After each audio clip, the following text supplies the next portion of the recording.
This story begins in the city of Philadelphia, where, through an empty building, we see the entire city being destroyed. Everywhere, just fire and gut-wrenching screams. Now the story jumps straight to 1988, where a glimpse of three different people's lives is shown: a piano player, a bus driver, and a chef working in a hotel. These three are very busy in their daily lives. Suddenly, blood started flowing from every orifice on their faces. Then, within seconds, all three fell to the ground and died. At this time, a mysterious man wearing a blue hoodie was roaming the city. Not far away, a police officer named Thomas woke up. Thomas saw his pregnant wife sleeping and went to make food for her. Just then, he heard on the news that a bus driver lost control of the vehicle and collided with several oncoming cars, causing chaos in the city. Thomas gave his wife food, said goodbye, and left for his shift. Some time later, Thomas met his partner Maddox, and both arrived at the scene of the bus driver's accident. The main detective officer for this case was Holt, who was also Thomas's brother-in-law. When Thomas checked the dead driver, he panicked because blood was flowing from his face. His brain had almost melted. The cause of death was stated as bleeding. Thomas also saw 3 marks on his neck, exactly like punctures, but Holt said it must be a birthmark and ignored it. Just then, they received news that 2 more people had been killed in exactly the same manner, and both had 3 similar marks on the back of their necks. After this, the officers went straight to see those 2 people as well. Both of them had also died due to bleeding. Thomas began giving his opinion on the case, but Holt told him to stay away from this case because he felt this case would be very good for his promotion. A while later, Thomas and Maddox met the doctor at the hospital who had performed the autopsy. They asked if anything important had come up. The doctor said that the marks on the neck are actually very deep wounds, so deep that they probably reached the neck bone. Something was likely injected into the victim's body through these wounds, which is a non-stop element. But the strange thing is that the forensic team also cannot identify what this element is. Later, Thomas and Maddox were eating. Then they received information that a woman nearby had been attacked on the neck with a heavy object, and moreover, her neck also had 3 marks. But she is not dead yet, and her bleeding hasn't started yet. Both officers immediately reached the nightclub where they met the woman. When Thomas interrogated her, it was revealed that the attacker was a black woman wearing a blue hoodie. That woman struck her neck with an iron tool, and yes, her left hand was slightly injured because dried blood was on it. Then Holt arrived and stopped the conversation, asking the girl again to explain in detail what happened. Now the girl, distressed, told everything again. Then suddenly, that girl fell and died. After this, the police began arresting all black women matching the described appearance. But the killer was still free,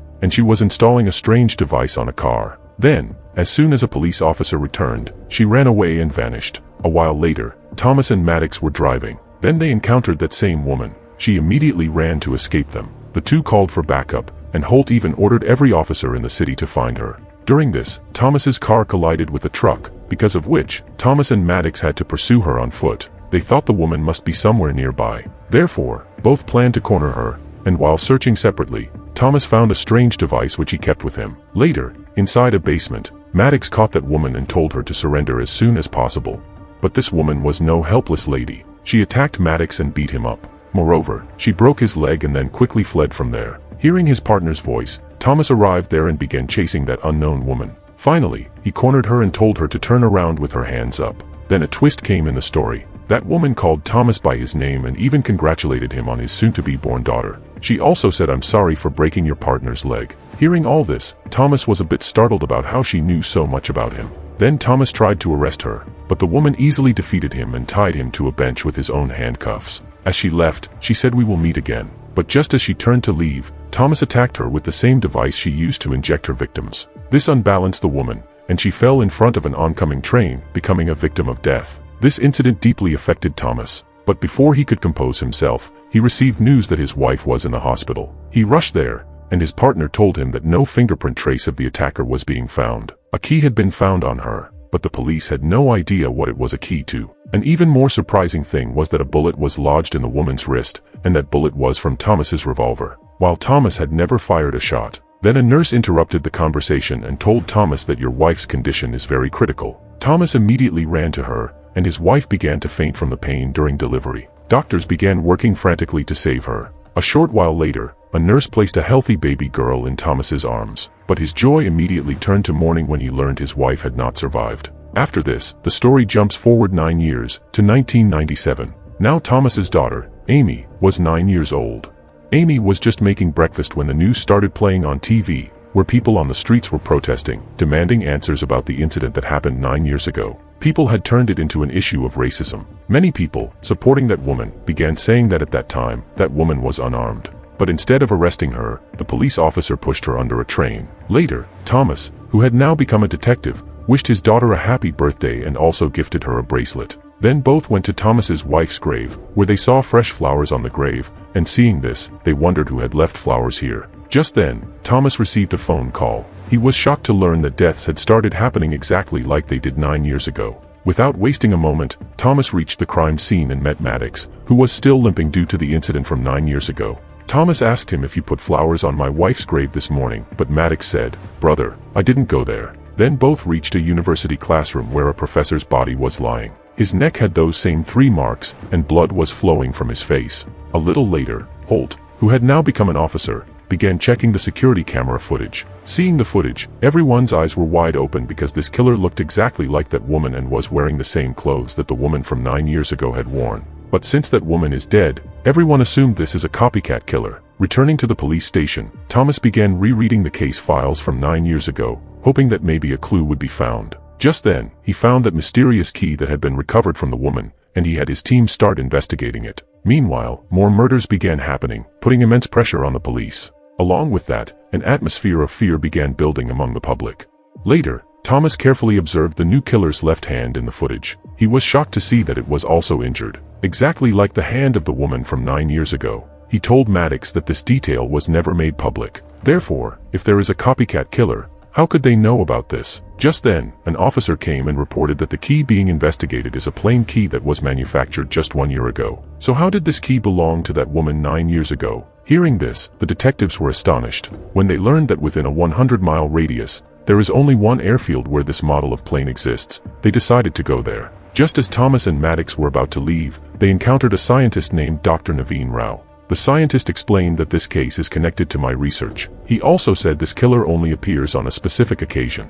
Exactly 9 years ago was also a blood moon day, and today is the same day. But the detectives found his talk to be nonsense. They said it must just be a coincidence and left without paying much attention to him. A while later, the detectives reached the airfield. Thomas went inside alone and met the manager there. He showed him the woman's photo and asked if he had ever seen her before. The manager denied it, but he became very nervous. Meanwhile, the woman was also hiding behind a wall there. Thomas sensed the man's nervousness. Therefore, he started communicating with him by writing on paper and realized someone else was present. Just as Thomas reached for his gun, suddenly that woman aimed her gun at him and said, "It's good to meet you again." Then that woman told the manager to tie Thomas to a chair. During this, Thomas cleverly called his friend waiting outside, and he heard everything. The woman demanded the plane key from the manager, and under compulsion, he gave it to her. Then, as soon as the manager reached for a hidden gun, the woman immediately shot him down.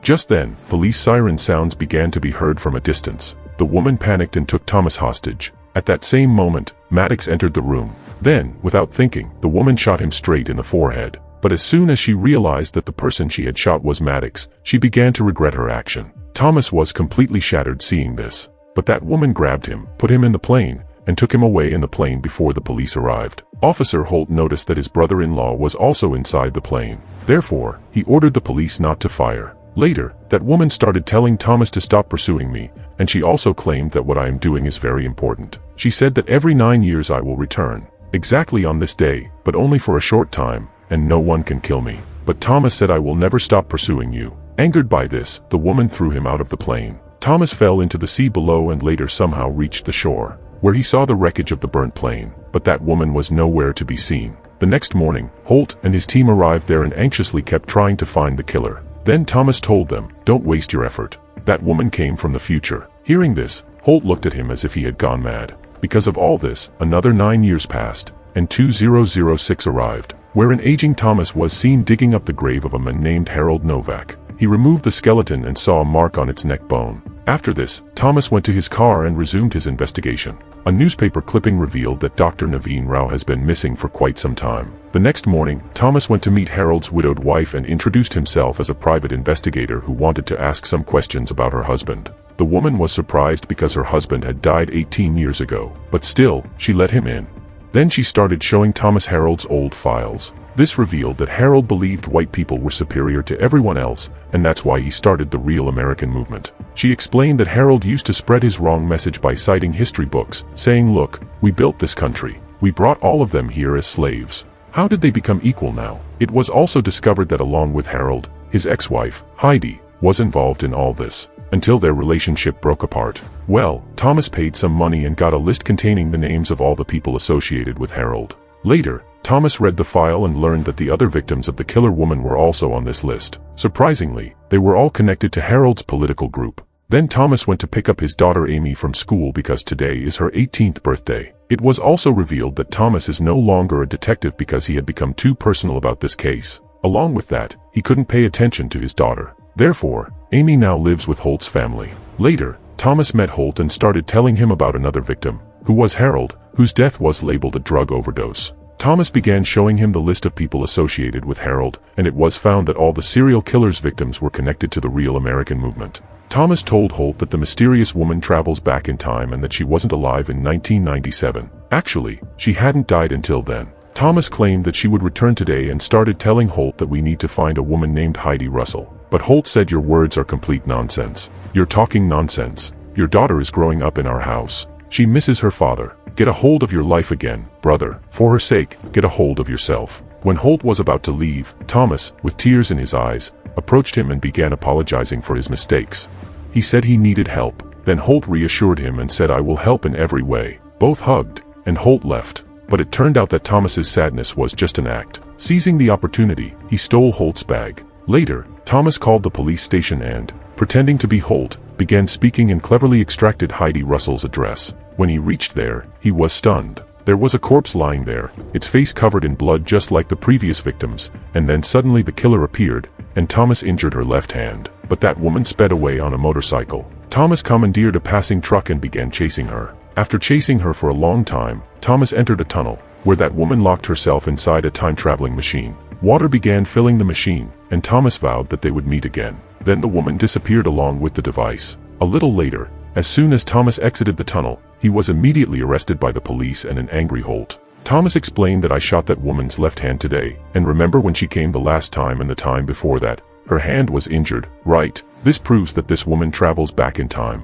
But Holt refused to believe him. Meanwhile, Dr. Naveen Rao was watching all this from a distance. Once again, the story jumps forward 9 years. To the year 2015, where Dr. Naveen Rao was working on a device called the isotope. He tested this device on pigs, causing blood to flow from their noses, eyes, and ears, and they died. He was very happy with his success. But then his assistant showed him a picture of Thomas on the beach. This was the very place where the killer had disappeared 9 years ago, and he was eagerly waiting there for the killer's return. Meanwhile, Thomas received a voicemail from his daughter in which she said she is soon going to become a mother and wants her father to be present on this occasion.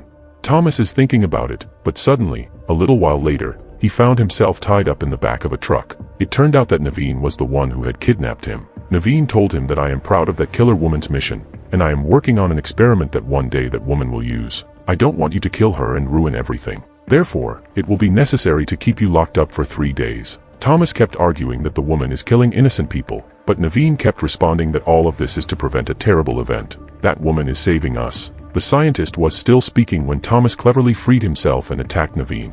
Because of this, Naveen lost control of the truck, and then they had an accident. Naveen got trapped under the vehicle, and Thomas took advantage of this opportunity and fled. On the other hand, that mysterious woman once again arrived with her time machine. She emerged from the tunnel and began heading toward the beach. But she was shocked when she saw that Thomas was already present there, and Thomas already had his gun aimed at her.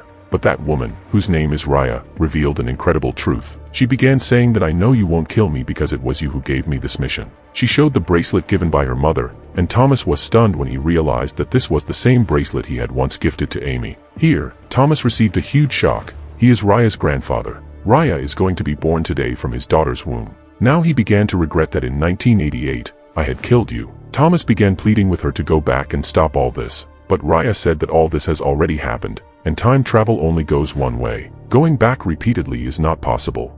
She explained that, "My mission starts from this beach, on this very day, and always ends with my death." Before leaving, Raya told Thomas, "Please go to Mom. Take care of her. She needs her father." Saying this, Raya left from there, and Thomas, with tears in his eyes, began sobbing uncontrollably on the ground. Then the story showed glimpses related to the future, where there is an institute named Rao Technologies. There, an elderly Naveen, sitting in a wheelchair, is seen handing the isotope device to Raya. In another incredible twist, it was revealed that the attack shown at the beginning of the story happened because of that same radical group, which had been started by Harold Novak. The civil war that followed killed millions, and people, in the cycle of revenge, had become beasts killing each other. Raya's mission was to go back in time and kill such people who would later grow this party, to prevent the bomb blast in 2024 that started the war. As soon as Raya completes her mission, we see the same scene again, from where the story began. But this time, the city was not destroyed. This showed that Raya succeeded in her mission. Then the story returned to 2015, where Thomas arrived at the hospital with flowers, and at that same moment, Amy gave birth to Raya. Thomas lovingly held Raya in his arms because he knew this was the child who would determine the future's direction. If you liked the video, please like it, subscribe to the channel. See you in the next video.